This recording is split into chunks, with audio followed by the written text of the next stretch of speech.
Hello, সবাইকে আবার স্বাগতম জানাই Canada Bangladesh immigration essential YouTube চ্যানেলের পক্ষ থেকে। আশা করছি আপনারা সবাই ভালো আছেন।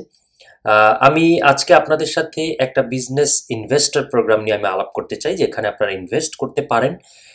যারা আপনারা অনেকে আছেন যারা এক্সপ্রেস এন্ট্রি বা পিএনপি প্রোগ্রামে বয়সের কারণে হতে পারে, ল্যাঙ্গুয়েজের কারণে হতে পারে, এডুকেশনের কারণে হতে পারে, আপনারা কোয়ালিফাই করছেন না এবং আপনারা চেষ্টা করছেন ভিন্নভাবে, ভিন্ন কোনো উপায়ে আপনারা যদি কানাডাতে আসতে পারেন, এবং সেটা অবশ্যই লিগালি হতে হবে। তো আপনাদের মধ্যে অনেকে আছেন যারা আমাকে প্রায়শই ইনবক্স করেন, যারা আমাকে জিজ্ঞেস করেন, ভাইয়া আমাদের ইনভেস্ট করার মতো যথেষ্ট টাকা আছে বলে মনে হয়, কিন্তু আমরা আসলে প্রপার গাইডলাইন পাই না বিধায় আমরা অ্যাপ্লিকেশন করতে ভয় পাই, বা অনেক সময় দেখা যায় এজেন্সির কাছে গেলে হয়তো বা একসাথে 20-30 লাখ টাকা তারা চেয়ে বসে, এবং কাজ দেখা যায় শেষ পর্যন্ত শেষ হয় না।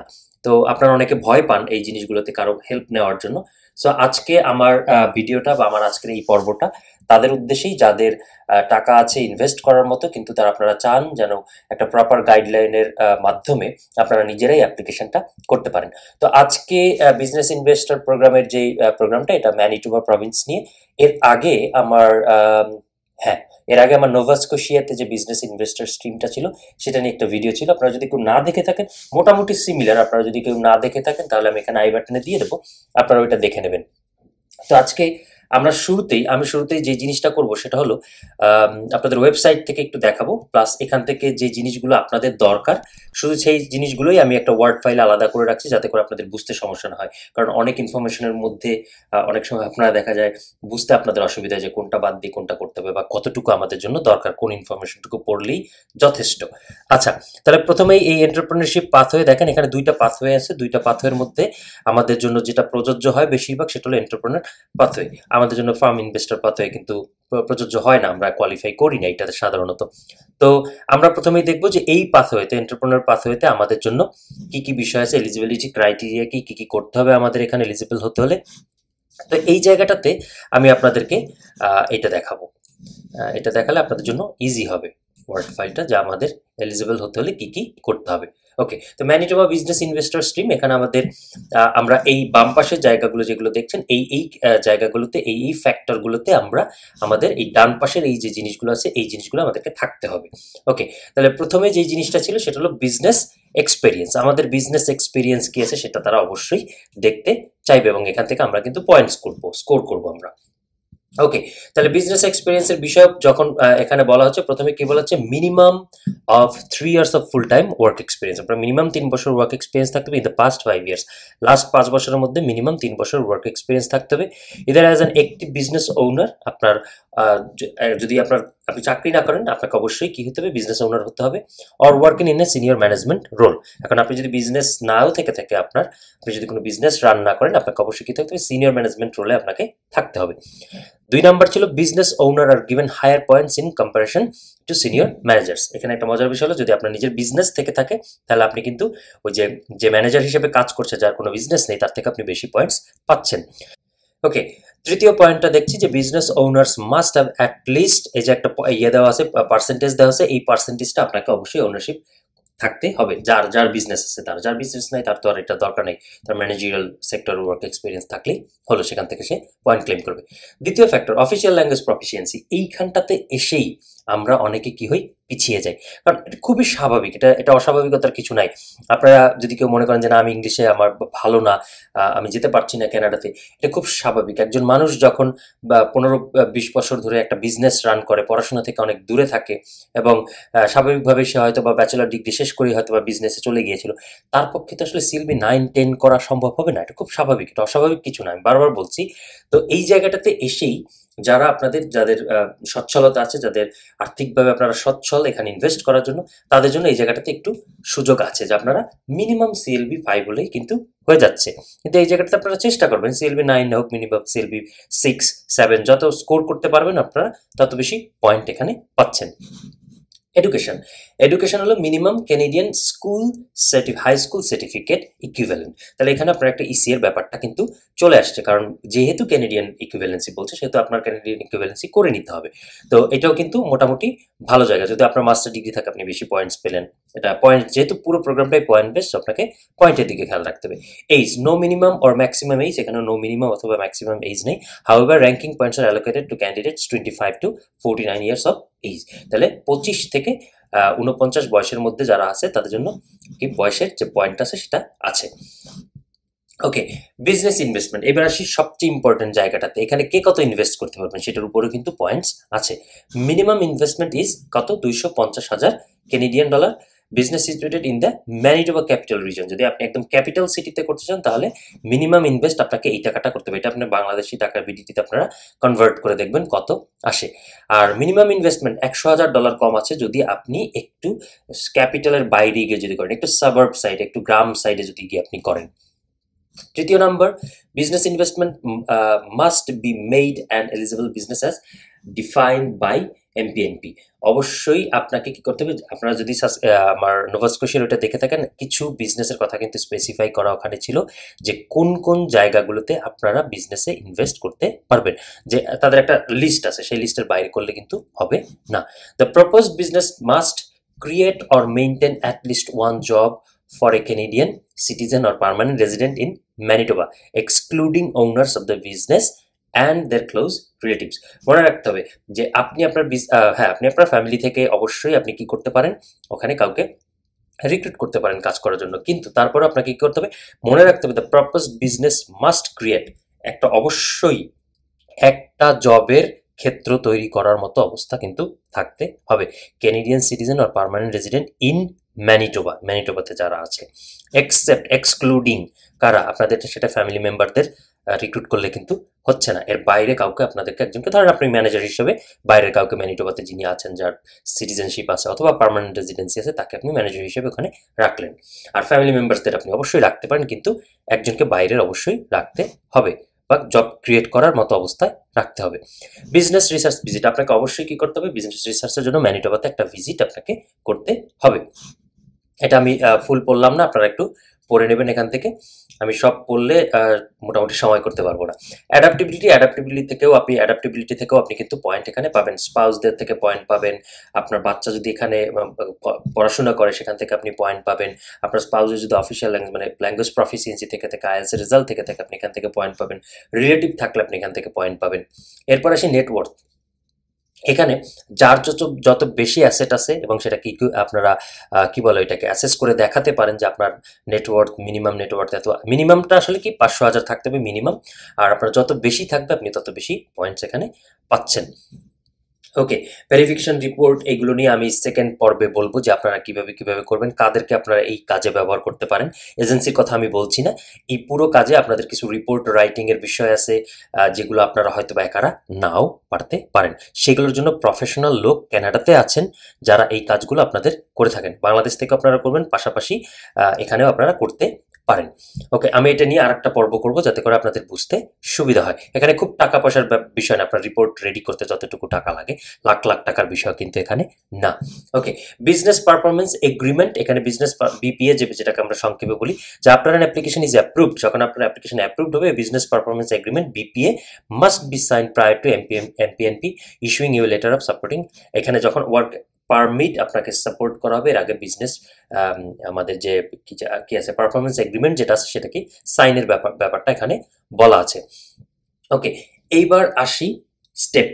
এই স্টেপসগুলো বললে পরেই আপনাদের কাছে আরও ক্লিয়ার হবে যে প্রত্যেকটা স্টেপে আপনাদেরকে কী করতে হবে। প্রথম আপনারা বুঝে গেছেন, আপনাদের আইএলটিএস এবং ইসি এর বিষয়টা আগে দেখতে হবে। পাশাপাশি আপনাদেরকে অ্যাসেস করতে হবে যে আপনারা আসলে যে এখানে যে নেটওয়ার্কের কথা বলা হচ্ছে মিনিমাম $500,000 এবং আপনাদের যে ইনভেস্টমেন্টের বলা আছে যে 200,000-250,000 হলো যদি ম্যানিটোবার ভিতরে হয়, শহরের ভিতরে, যদি একটু বাইরে আপনারা করেন $150,000 ক্যানাডিয়ান ডলার, যদি আপনাদের এই টাকাগুলো থাকতে হবে। এগুলো কিন্তু লিকুইড মানি, ট্রান্সফারেবল মানি, এগুলো আপনাদের ব্যাংকে থাকতে হবে। ওকে, প্রথম স্টেপটা হলো সেলফ অ্যাসেসমেন্ট অথবা এলিজিবিলিটি। এইটা আপনারা কিভাবে করবেন, এই ফর্মগুলো অনলাইন থেকে আপনারা ডাউনলোড করতে পারবেন, আমি দিয়ে দেওয়ার চেষ্টা করব লিঙ্কে ডেসক্রিপশন বক্সে, কিন্তু তারপর আমি আপনাদেরকে এখান থেকে দেখাচ্ছি যে আপনারা কিভাবে করবেন এলিজিবিলিটি। ওকে, এলিজিবিলিটিটা সম্ভবত আমি এখানে কিছু করে রেখেছিলাম আপনাদের জন্য। দেখি আমি এখান থেকে দেখাতে পারি কিনা, যাতে করে বোঝাতে সুবিধা হয় আপনাদের যে সেলফ অ্যাসেসমেন্টটা আপনারা কিভাবে করবেন। ওকে, আশা করি আপনারা দেখতে পাচ্ছেন। ওকে, এইটা হলো সেলফ অ্যাসেসমেন্ট ফর্ম। আমাদের প্রথম স্টেপটা এখানে কি বলা ছিল, সেলফ অ্যাসেসমেন্ট অথবা এলিজিবিলিটি। আপনি এলিজিবল কিনা, কত পয়েন্ট হয় সেটা দেখার জন্য আপনাকে কি করতে হবে, একটা self assessment form fill up করতে হবে। আমি এখানে একজনের নাম আপাতত আমি এখানে লিখে রেখেছি। এটা আপনারা আপনাদের মতো করে যখন ফর্মটা করবেন, ফিল আপ করবেন, তখন আপনারা আপনাদের নাম ব্যবহার করবেন। ওকে, আসি প্রথম যে জায়গাটা আছে সেই জায়গাটা হলো, ওকে, প্রথম যেটা ছিল যে আমাদের নাম লিখতে হবে, আমাদের first name, last name, first name, middle initial যদি থাকে, ডেট অফ বার্থ আপনি লিখবেন, আপনার অ্যাড্রেস লিখবেন, আপনি এখন কোথায় আছেন, আপনার ফোন নাম্বার, আপনার সেলফোন নাম্বার, আপনার হোম ফোন নাম্বার যদি থেকে থাকে আপনারা সেটা লিখবেন, ইমেল লিখবেন, আমি এখানে একটা ইমেল অ্যাড্রেস লিখে রেখেছি। এই ফর্মটা আপনি কিন্তু সাথে সাথে যখন নিচে দেখাবো, যখন আমি আপনাদের পয়েন্ট ক্যালকুলেশন দেখাবো, দেখবেন যে অটোমেটিকলি কিন্তু পয়েন্টটা ক্যালকুলেটেড হয়ে যাচ্ছে ওখানে। সো আপনাদের জাস্ট যখন আপনারা ওপেন করবেন অ্যাডোবি অ্যাক্রোবিট রিডারে, আপনারা কি করবেন, সেভ করে নেবেন, যতটুকু ফর্ম ফিল আপ করবেন সেভ করে রাখবেন। এখানে বলা হচ্ছে, do you have representative who help you in fill up the form. যদি আপনার না থেকে থাকে, নো। ইয়েস থাকলে ইয়েস দিয়ে তাদের নাম লিখতে হবে, তারা কোথায় আছে, ফুল ডিটেলস তাদের দিতে হবে। যেহেতু আমি বলছি যে আমি এনকারেজ করছি আপনাদের নিজেরা করবেন, তো আপনাদের এখানে নো দিলেই হচ্ছে। তারপর have you visited Canada before, আপনি করে থাকলে আপনি অবশ্যই লিখবেন ইয়েস। আপনাকে এখানে ইয়েস দেওয়ার একটা কারণ আছে। এখানে ইয়েস দেওয়ার কারণে, যেহেতু আমাদের এই যে একটা কি, আমাদের অ্যাসেসমেন্টের জন্য বা বিজনেস প্রপোজাল লেখার জন্য, মার্কেট রিসার্চ করার জন্য আমাদেরকে কিন্তু একটা ভিজিট দিতে হবে ম্যানিটোবাতে। সো আপনারা এখানে ইয়েস দিতে পারেন যদি করে থাকেন, আর যদি এখনো না করে থাকেন নো দিবেন। তারপর এখানে ডেট দিবেন, কত দিন থেকে কত দিন পর্যন্ত আপনি এখানে আসছিলেন বা ছিলেন। হ্যাভ ইউ ভিজিটেড ম্যানিটোবা, এখানে আমি নো দিয়েছিলাম, এখানে ইয়েস দিয়ে আপনার এই সেম ডেটটা আপনি দেবেন। যেহেতু ক্যানাডার ভিতরেই ম্যানিটোবা, আপনাদেরকে দুটাই ইয়েস লিখতে হবে যদি আপনি ম্যানিটোবাতে এসে থাকেন। Okay, have you contacted in depth business research and completed the business concept form. আপনাকে কি করতে হবে, এইটাতে কিন্তু অবশ্যই ইয়েস দিতে হবে। আমাদের যে বিপিএ যে বিষয়টা যেটা ছিল, আমাদেরকে কি করতে হবে, বিজনেস রিসার্চ কিন্তু করতে হবে যে এখানে আপনি চাইলেই ওখানে বসে একটা চিন্তা করলেন যে এটা করতে হবে বা এটা করলেই হবে, আসলে বিষয়টা না। এখানে এসে আপনাকে কিন্তু মার্কেট রিসার্চ করতে হবে। Have you attended a business information seminar offered by the immigration and economic opportunities division, যদি আপনি করে থাকেন অবশ্যই ইয়েস দিবেন, যদি না হয় থাকে আপনি সিম্পলি নো দিবেন। এটা সাধারণত নোই আসে এখানে। এরপরে এখন আসলো আমাদের পয়েন্ট ক্যালকুলেশনের জায়গাটা। দেখেন সেকশন 1 আমাদের কি, হিউম্যান ক্যাপিটাল ফ্যাক্টরস। এই হিউম্যান ক্যাপিটাল ফ্যাক্টরস আমরা কি পয়েন্ট পাবো, এইজ ফ্যাক্টরের জন্য কত, এডুকেশনের জন্য কত, ল্যাঙ্গুয়েজের জন্য কত, ইনভেস্টমেন্টের জন্য কত। তাহলে এখানে সর্বোচ্চ পয়েন্ট হলো আসলে 36 to 45 এর মধ্যে যারা আছে তারা। আমি যদি একটু কম ধরি 6 পয়েন্ট, এখানে কিন্তু 6 পয়েন্ট কমে গেল। আপনার বয়স ধরে নিলাম, যারা বিজনেস করে তাদের বয়স সাধারণত 35 প্লাসই হয়। এর এর কমেও আছে, কিন্তু অনেকের যাদের বিজনেসের বয়স 10-12 বছর হয়ে যায় তাদের ডেফিনেটলি বয়স 35 প্লাস হয়। তা আমি ধরে নিলাম আপনার বয়স 36 থেকে 45 এর মধ্যে আছে, 10 পয়েন্টস। তারপরে এডুকেশন আমি ধরে নিলাম আপনার মাস্টার ডিগ্রি আছে, 8 পয়েন্টস। আপনি যদি এখান থেকে আপনারটা যদি না মিলে আপনি আপনার মতো করে দিবেন। যদি ব্যাচেলার ডিগ্রি হয় ব্যাচেলার ডিগ্রি, পিএইচডি হলে পিএইচডি, এটা চেঞ্জ করে দিলেই হয়ে গেল। ওকে, এরপর আছে 3 নাম্বার ফ্যাক্টর হলো বিজনেস এক্সপিরিয়েন্স। আপনার বিজনেস এক্সপিরিয়েন্স এবং ম্যানেজারিয়াল সেক্টরে যে জবের অভিজ্ঞতা, যদি দুইটাই থেকে থাকে বা যদি আপনার শুধু বিজনেস থাকে, সেটা আপনি সেভাবে করে রাখবেন। যেমন বিজনেস ওনার, আমি এখানে কিন্তু 5 বছর দিচ্ছি, আপনি আপনার মতো করে দিতে পারেন। যদি লাস্ট 5 ইয়ার্সের মধ্যে বলছে উইদিন দ্য 5 ইয়ার্স, সো আমি এখানে 5 ইয়ার্সই দিলাম। ওকে, এরপরে in total how many years have you worked as business owner অথবা সিনিয়র ম্যানেজার। আমি এখানে যেহেতু বলেছি আমার বিজনেস আছে, ম্যানেজার হিসেবে আমি কাজ করিনি, সেহেতু আমি এখানে হলো লাস্ট 5 ইয়ার্সের 5 ইয়ার্স দিলাম। আর ইন টোটাল আমার ক্যারিয়ারে, আমার জীবনে আমি টোটাল কত বছর আমার কি বিজনেসের অভিজ্ঞতা আছে বা বিজনেস ওন করতেছি আমি, তাহলে এখানে টোটাল আমি 12 বছর দিলাম। হাইয়েস্ট পয়েন্ট আমি কিন্তু 30 এখানে ক্লেম করলাম। ওকে, এখানে বলা আছে 11 years or more as a business owner, possible points কত আমাদের 30। এরপর 7 to 10 বছরের মধ্যে যদি আপনার বিজনেস ওনার 25, 3 to 6 ইয়ার্সের হলে আপনার 20। আর এটা হলো যারা বিজনেস যাদের নেই কিন্তু ম্যানেজারিয়াল সেক্টরে যাদের অভিজ্ঞতা আছে তাদের জন্য 7 বছরের জন্য 7 বছর অথবা মোরের জন্য 10 পয়েন্টস। কোথায় 30 পয়েন্ট, কোথায় 10 পয়েন্ট, দেখেন 20 পয়েন্টের কিন্তু পার্থক্য এখানে। সো আপনাদের যাদের বিজনেস ওন করেন আপনারা, তাদের হলে ভালো হয়। ওকে, তাদের জন্য পয়েন্টসটা এখানে বেশি। ওকে, এরপর আসি ল্যাঙ্গুয়েজ ফ্যাক্টরে। ল্যাঙ্গুয়েজ ফ্যাক্টরের জন্য সিএলবি 5 এর জন্য 10 পয়েন্টস, 6 এর জন্য 15 পয়েন্টস, 7 এর জন্য 10 পয়েন্টস, 20 পয়েন্টস এবং সিএলবি 8 ওর হায়ারের জন্য 25%। আমি সিএলবি 8ই ধরে নিলাম, সিএলবি 8 ধরে আমি দেখলাম। সিএলবি 8 করাটা খুব একটা কঠিন কিছু না। এরপরে চলে যাবো আমরা সেকশন 2তে। সেকশন 2তে আপনার এখানে ডিপোজিট এরিয়াগুলো দিতে হবে, যে আপনার কি আছে, আপনার অ্যাসেট নেটওয়ার্থ, আপনার নেটওয়ার্থগুলো এখানে লিখতে হবে, যে আপনার কত টাকার কি আছে, আপনার বাড়ি আছে, গাড়ি আছে, প্রপার্টি আছে, সব এখানে নাম্বার অফ অ্যাসেটস আপনি এখানে লিখবেন। ডেসক্রিপশনগুলো এখানে দেওয়া আছে। Estimated current market value in Canadian dollar এখানে লিখতে হবে, আপনার কত কত আছে টোটাল অ্যাসেট। আমি এখানে আমি জাস্ট দেখানোর জন্য আপনাদের এখানে লিখলাম।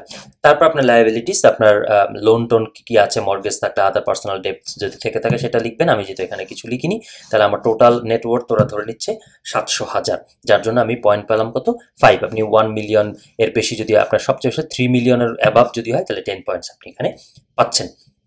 ওকে, তারপরে বিজনেস ইনভেস্টমেন্ট। এখন যে আপনি ইনভেস্ট করতেছেন কত সেটার উপরে কিন্তু আপনার পয়েন্ট আছে। আপনি যদি এই রেঞ্জের মধ্যে ইনভেস্ট করেন 200 থেকে 500-র মধ্যে, তাহলে আপনি 10 পয়েন্টস পাবেন। 500 থেকে যদি 900-র মধ্যে হয় তাহলে আপনি আরও পয়েন্টস বেশি পাবেন, 12 পয়েন্ট। আপনি যদি 900 থেকে এর উপরে যদি করেন তাহলে আপনি কি পাচ্ছেন, এখানে সর্বোচ্চ পয়েন্ট পাচ্ছেন 15। এটা নির্ভর করে আপনার উপর, আপনি কত ইনভেস্ট করতে পারবেন। তারপর ইকোনমিক প্রায়োরিটিস, ভ্যালু অ্যাডেড যদি ম্যাক্সিমাম 5 পয়েন্টস, এখানে আপনি কি আছে দেখেন, যে এক্সপোর্ট ওরিয়েন্টেড ভ্যালু অ্যাডেড একটি business with recurring activities in Manitoba, যদি আপনার সেটা হয়ে থাকে আপনি 5 পয়েন্ট পাবেন। যদি এটা না হয়ে থাকে, or business location are successful outside Manitoba capital region, তো ম্যানিটোবা ক্যাপিটাল রিজনের বাইরে যদি হয়ে থাকে সেটার জন্য আপনি কত পয়েন্ট পাচ্ছেন, 5 পয়েন্ট পাচ্ছেন। সাকসেস হতে হবে, কিন্তু সাকসেশন হতে হবে, আপনার বিজনেসে সাকসেস দেখাতে হবে। ওকে, তারপরে business research visit to Manitoba, আপনি যদি বিজনেস রিসার্চ করার জন্য আপনি ম্যানিটোবাতে ভিজিট করে থাকেন সেটার জন্য কিন্তু পয়েন্ট আছে। You have visited Manitoba for at least 5 consecutive days and conducted relevant business, আপনাকে কি করতে হবে, অবশ্যই যদি আসেন রিসার্চ করার জন্য আপনি এখানে 10 পয়েন্টস পাচ্ছেন। You have completed an extended business research visit to Manitoba, you visited Manitoba for at least 10 consecutive days and conducted extensive relevant business and lifestyle related research during your visit, এটার জন্য কিন্তু 20 points. একটু ভালো করে খেয়াল রাখবেন যে আপনি কোনটা করবেন, কোনটার জন্য বেশি, যেহেতু পয়েন্ট বেস সিস্টেম, সো আপনার পয়েন্টস যদি বেশি হবে ততই আপনার এলএলএ পাওয়ার পসিবিলিটি থাকবে। লেটার অফ যে আমাদের যে অ্যাকসেপ্টেন্স, আমরা যে অ্যাকসেপ্টেড হলাম ইউআই এর পরে, এটা আপনার কিন্তু পাওয়ার পসিবিলিটি থাকবে। ওকে, এরপরে আসি সেকশন 3তে অ্যাডাপ্টিবিলিটি ফ্যাক্টরস। অ্যাডাপ্টিবিলিটি ফ্যাক্টরসে কিন্তু আপনার পয়েন্টস আছে এখানে। যদি আপনার স্পাউসকে দিয়ে আপনি আইএলস করাতে পারেন এবং মিনিমাম সিএলবি 5 থাকে, আপনি কিন্তু সেখানে 10 পয়েন্টস পাচ্ছেন। আপনার যদি ক্লোজ রিলেটিভ থাকে সেখানে 5 পয়েন্ট পাবেন। আপনার চাইল্ড, আপনার বাচ্চারা যদি এনরোলড হয় ম্যানিটোবাতে কোনো এডুকেশনাল ইনস্টিটিউশনে, তাহলে আপনি কি এটার জন্য কিন্তু ইউআই সাবমিট করার 6 মান্থস প্রায়র, মানে ইউআই সাবমিশনের 6 মাস আগে থেকে যদি কেউ করে থাকে, এটা সাধারণত হয় না, মানে বাচ্চা এখানে আপনি ওখানে, এটা হয় না। সো এইটা আপনাদের ক্ষেত্রে কাজে লাগবে বলে মনে করি, যে আপনার স্পাউজের কি আছে, ল্যাঙ্গুয়েজ ক্যাপাবিলিটি আছে এবং এই অ্যাডাপ্টিবিলিটি ফ্যাক্টর থেকে আপনি এই 10 পয়েন্টস পাচ্ছেন। তাহলে আমাদের টোটাল, এবার আমরা টোটাল পয়েন্ট আমরা হিসাব করি, দেখি আউট অফ 150 আমাদের কত আসলে এখানে 113। অনেকের আছে থেকে বেশি হবে, কমও হতে পারে, ডিপেন্ড করে আপনাদের এক একজনের উপরে। তো এটা যখন হয়ে যাবে আপনার এখানে কি করবেন, নেম অফ ক্যান্ডিডেট, আপনার নাম লিখবেন, আপনার সিগনেচার করবেন, ডেট দিবেন, ব্যাস। এইটা হয়ে গেল আপনাদের কি সেলফ অ্যাসেসমেন্ট। সেলফ অ্যাসেসমেন্ট হওয়ার পরে আমাদের নেক্সট স্টেপ কি ছিল, ইউআই সাবমিশন। যখন আমরা বুঝলাম যে মোটামুটি ভালো পয়েন্ট হচ্ছে, আমাদেরকে কি করতে হবে, ইউআই সাবমিট করতে হবে। ইউআই সাবমিশনের এখানে বিষয়টা হলো যে আপনাদের ইউআই সাবমিশন কি করতে হবে, এমপিএনপি বিজনেস স্ট্রিম @gov.mbca এই অ্যাড্রেসে আপনাদেরকে কি এক্সপ্রেশন অফ ইন্টারেস্ট সাবমিট করতে হবে। আচ্ছা, ইউআই সাবমিশনের পরে আমাদের যে পরের যে স্টেপ সেটা হলো আমরা কি লেটার অফ অ্যাডভাইস আমরা এটা রিসিভ করব, যদি সবকিছু ঠিকঠাক থাকে। এরপর আমরা সাবমিট করব কি আমাদের কমপ্লিট অ্যাপ্লিকেশন। আপনারা বুঝতেই পারছেন আমি একটু দ্রুত যাচ্ছি, কারণ পুরো জিনিসটা এক্সপ্লেইন করতে গেলে 1 ঘন্টার বেশি সময় লাগবে। এজন্য আমি বলছি যে আমি আরেকটা পর্ব আপনাদের জন্য এটার জন্য করবো, যে কিভাবে আপনারা সব কিছু গুছিয়ে আপনারা ইউআইটা সাবমিট করবেন এটার উপরে, কারণ ইউআই সাবমিশনটা ফার্স্ট স্টেপ আসলে আমাদের। ওকে, স্টেপ 4 হলো application assessment, sign a BPA, তারপরে ওয়ার্ক পারমিট আমাদের জন্য ইস্যু করা হবে। স্টেপ 5 হলো establish a business and fulfil the BPA, business performance agreement আমাদেরকে ফুলফিল করতে হবে।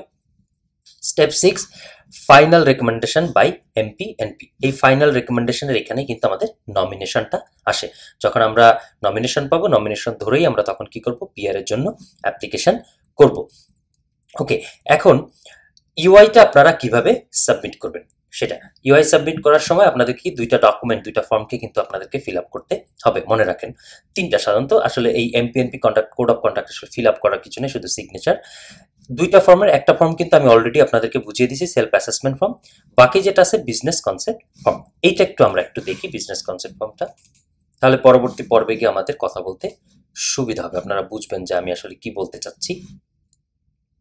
ওকে, এটা হলো আমাদের বিজনেস কনসেপ্ট ফর্ম। এই বিজনেস কনসেপ্ট ফর্মে যেখানে যেখানে আপনাদের যে ইনফরমেশনগুলো দরকার আছে সেই ইনফরমেশনগুলো আপনারা আপনাদের মতো করে ফিল আপ করবেন। আমি একটু বড় করে দেখাই, তাহলে আপনাদের জন্য সুবিধা হবে। ওকে, আপনার সে আগের মতো অ্যাসেসমেন্ট ফর্মের মতো last name, first name, middle initial, date of birth আপনি দিবেন, রেসিডেন্সিয়াল অ্যাড্রেস দিবেন, home phone, cell phone, fax যদি থাকে, ইমেল যদি থাকে সব দিবেন। আপনার যদি পার্সোনাল ওয়েব পেজ থেকে থাকে আপনার বিজনেসের, আপনি সেটাও এখানে দিতে পারেন। ডু হ্যাভ রিপ্রেজেন্টেটিভ, যদি না থেকে থাকে নো। আমি আপনাদেরকে অবশ্যই এনকারেজ করি, কারো সাহায্যের দরকার নেই, আপনারা নিজেরাই করবেন। ওকে, এরপর ইনস্ট্রাকশন, এখানে ইনস্ট্রাকশন দেওয়া আছে কিভাবে করতে হবে। যে complete each section of this form, no supporting documents are required with this form, কোনো আলাদা সাপোর্টিং ডকুমেন্ট দিতে হবে না এই ফর্মের সাথে। Each section can be have a maximum 1500 characters, approximately 250 words. প্রত্যেকটা সেকশন, নিচে যে সেকশনগুলো ফিল আপ করতে বলছে 250 ওয়ার্ডের বেশি করা যাবে না। Submit your completed form by email. এই যে আপনি যখন ইউআই সাবমিট করবেন তখন এই ইউআই সাবমিশনের সাথে এই ফর্মটার সাথে ইমেলের সাথে আপনার এই ফর্মটাকে দিতে হবে অ্যাসেসমেন্ট ফর্মের সাথে। Provide one business opportunity for a business concept form. Okay, একটা বিজনেস অপরচুনিটি আপনাকে এখানে প্রোভাইড করতে হবে, ইম্পর্টেন্ট। একটু ভালো করে এগুলো পড়ে নেবেন। You must complete this business concept form to be considered as a business investor candidate. আপনাকে অবশ্যই করতে হবে। যদি ইউআই এর সময় আপনি এই ফর্মটা না দেন তাহলে কিন্তু আপনাকে কনসিডার করবে না। Only candidates who meet minimum eligibility criteria will be considered. যারা সাবমিট করার পরে 5 জন সাবমিট করার পরে যদি 3 জন ওখান থেকে ওরা বেছে নেয় যারা এলিজিবল, এর মধ্যে যদি আপনি একজন হন তাহলে আপনাকে এলএলএ দেওয়া হবে, আদারওয়াইজ আপনাকে এলএলএ দেওয়া হবে না। Your business concept must ensure compliance with all programs requirements for eligibility criteria. Please visit our website at, এটা আমি মোটামুটি আমি আপনাদেরকে বলেছি যে এইটা নিয়ে আমি নেক্সট পর্বে আপনাদেরকে বলবো, তাহলে পর্বটা অনেক বড় হয়ে যাচ্ছে। Okay, your business investment must meet terms and conditions identified in the business performance agreement. You can review sample business performance agreement on our website. আছে ওখানে ওয়েবসাইটে দেওয়া আছে, এটা নিয়ে আমি আগামী পর্বে বলবো। Okay, describe the business opportunity you have identified in Manitoba. আপনি যে ম্যানিটোবাতে আসছিলেন, আপনি যে ভিজিট করার জন্য, আপনি মার্কেট রিসার্চ করার জন্য, সেইটাকে এখানে অপরচুনিটি, কোন ধরনের বিজনেসের অপরচুনিটি এখানে আছে সেইটাকে এখানে ডিসক্রাইব করতে বলছে উইদিন 250 ওয়ার্ডস, এর বেশি এক্সিড করা যাবে না কিন্তু। ওকে, নাম্বার সেকেন্ড কি বলা আছে দেখেন, describe the research you undertook that convinced you this was a viable business opportunity in Manitoba. কি বলছে যে আপনি যখন আসলেন, প্রথমটা তো বলছে যে আপনাকে ওই বিজনেস সম্পর্কে বলেন যেটা আপনার মনে হচ্ছে এখানে আপনি করতে পারবেন, অপরচুনিটি আছে। এখন এখানে ডিসক্রাইব করতে বলছে যে describe the research you undertook. আপনার রিসার্চটা কিন্তু এখানে লিখতে হবে, যে আপনি এই যে বিজনেস সম্বন্ধে এখানে রিসার্চ করলেন সেটা আপনি আপনার মতো করে লেখেন। এই জায়গাটাতেই আমি বলেছি আপনাদের একটু প্রফেশনাল হেল্প লাগতে পারে, কারণ যদি আপনি এটা একটু গুছিয়ে না লিখতে পারেন তখন কিন্তু এটা কাজ হবে না। তো এইগুলো গুছিয়ে লিখে দেওয়ার জন্য কিন্তু প্রফেশনালরা আছে যারা এই কাজগুলো করে। খুব অল্প সামান্য কিছু কস্ট এখানে রিলেটেড, এটা আপনারা বাংলাদেশে বসেও করাইতে পারেন কাউকে দিয়ে। এখানে যারা আছে প্রফেশনাল, এখানে যারা করে তাদের কাছ থেকেও আপনি এটা করতে পারেন, ভালো হবে, আমি মনে করি ভালো হবে। আপনি আপনার ওন ওয়ার্ডস আপনি লিখলেন, রিসার্চ আপনাকে অবশ্যই আপনাকেই করতে হবে, কিন্তু যখনই এটা অফিসিয়াল কোনো বিষয় আসে, একটু গুছিয়ে লেখার বিষয় আসে, সুন্দর দেখতে হয় যেন বিষয়টা প্রেজেন্টেবল হয়, ওই সময়টাতে আপনাকে একটু প্রফেশনাল হেল্প নেওয়াটা ভালো আমি মনে করি। কিন্তু আপনি যদি মনে করেন আপনি নিজে করতে পারেন, ফাইন, আপনি নিজেও করতে পারেন। নাম্বার 3 কি বলছে, describe how your background training and experience will help you to be successful in developing this business opportunity. যে বিজনেসটাকে আপনি চিন্তা করলেন, সেই বিজনেসটা আপনার যে পেছনের যে ব্যাকগ্রাউন্ড, আপনার যে এক্সপিরিয়েন্স আছে, বিজনেসের যে এক্সপিরিয়েন্স আছে, আপনার যে এডুকেশনাল ব্যাকগ্রাউন্ড আছে বা অন্যান্য যে বিষয়গুলো আছে, সেইটা এটার সাথে আসলে কি রিলেট করে কিনা, এবং এটা আপনার কি মনে হয় কিভাবে ম্যানিটোবাতে সাকসেসফুলি আপনি বিজনেসটা রান করতে পারবেন এবং ম্যানিটোবার ইকোনমিতে আপনি কন্ট্রিবিউট করতে পারেন। এই জিনিসটা আপনাকে কিন্তু এখানে 250 ওয়ার্ডসের মধ্যে লিখতে হবে। 4 number, describe your intent, investment and your financial position. এখানে পুরো জিনিসটা আপনারা একটু পড়বেন। এখানে আমি চেষ্টা করবো ফর্মসগুলো নিচে দিয়ে দেওয়ার জন্য, আপনারা ওখান থেকে জিনিসটা পড়ে নেবেন। এটা আমি আর পুরো এক্সপ্লেইন করলাম না, যে আপনারা নিশ্চয়ই বুঝতে পারতেছেন যে আপনাদের যে ইনভেস্টমেন্ট আপনারা করবেন, ফাইন্যান্সিয়াল পজিশনটা আপনাদের কোথায় আছে সেই বিষয়ে তারা জানতে চাচ্ছে। এটা আপনার এখানে ডিসক্রাইব করতে হবে। 5 number, describe how you will market your products and service. ধরেন আমি ধরেই নিলাম, একটা উদাহরণ দিলে, এখানে আপনি কি করবেন, ক্লোদিং বিজনেস আপনি করতেছেন, হয়তো বা এক্সপোর্ট ইম্পোর্টের কিছু একটা করবেন। এটাকে আপনারা কিভাবে, এই প্রোডাক্টসটাকে আপনারা কিভাবে মার্কেটে নেবেন, কিভাবে কি করবেন, আপনাদের প্ল্যান কি, সেটা আপনাকে কি করতে হবে, এখানে ডিসক্রাইব করতে হবে।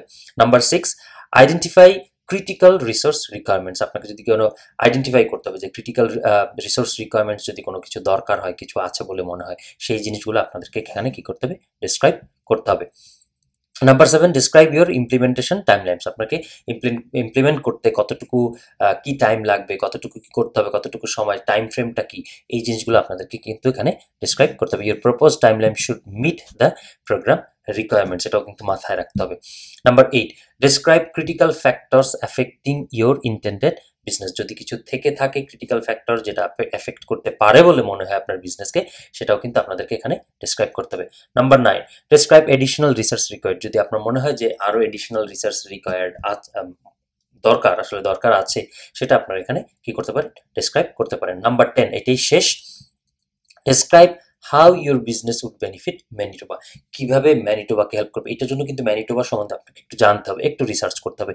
যদি আপনি 10 লাখ 20 লাখ টাকা খরচ না করতে চান, কারো সাহায্য নিতে গিয়ে এই ছোট্ট বিষয়গুলোর জন্য আপনাকে কিন্তু একটু সময় দিতে হবে, একটু রিসার্চ করতে হবে। এই বিষয়ে যদি আপনার মনে হয় যে আমি আরও কোনোভাবে আপনাদেরকে সাহায্য করতে পারি এই রিসার্চ বা এই ইনফরমেশনগুলো গ্যাদার করার জন্য, আমি আপনাদেরকে চেষ্টা করব প্রয়োজনীয় যে ওয়েবসাইটগুলো আছে, যেখানে গেলে আপনাদের ইউজফুল, যে ওয়েবসাইটগুলো মনে হবে যেখানে গেলে আপনাদের সাহায্য হবে বলে মনে হয়, আমি সেগুলো আপনাদেরকে প্রোভাইড করার চেষ্টা করব। তো আজকে আমি আর বাড়াচ্ছি না, আজকের পর্বটা এখানে শেষ করব, অনেকটা বড় হয়ে গেছে। তো আপনারা যারা ম্যানিটোবা হোক বা সাসক্যাচুয়ান হোক বা নোভা স্কোশিয়া হোক, যেখানেরই এই বিজনেস এন্টারপ্রেনারশিপ প্রোগ্রাম নিয়ে আপনারা মোটামুটি আগ্রহী বলে মনে করেন, আমি আপনাদেরকে আবারও রিকোয়েস্ট করি, দয়া করে কাউকে অযথা না জেনে না বুঝে 10 লাখ 20 লাখ টাকা দিয়ে দিবেন না। কারণ আপনি তো জানেন না আপনি আসলে কি করছেন, আপনি এলিজিবল হচ্ছেন কিনা। আমার উদ্দেশ্যটা এইটা, যেন আপনারা সেলফ অ্যাসেসমেন্টটা আপনারা করতে পারেন, যে আপনারা কি আদৌ এই প্রোগ্রামের জন্য এলিজিবল কিনা। সেই অ্যাসেসমেন্টটা তো আপনারা নিজেরা করতে পারেন, আমি আপনাকে দেখিয়ে দিলাম।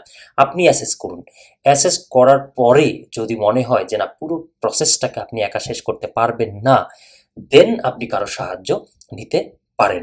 এবং সেই সাহায্যটুকুর জন্য, এই পুরো প্রসেসটার জন্য 10-20 লাখ টাকা লাগে না। এখানে যতটুকু কাজ, এখানে যতটুকু পরিশ্রম, ম্যাক্সিমাম, আমি টাকার অ্যামাউন্ট বলবো না, এটা আপনারা আইডিয়া করতে পারেন যে আসলে কতটুকু কাজ, কতটুকু সময়ের কাজ, কত দিনের কাজ। সো আমি আপনাদেরকে আবার অনুরোধ করি, নিজেরা চেষ্টা করুন।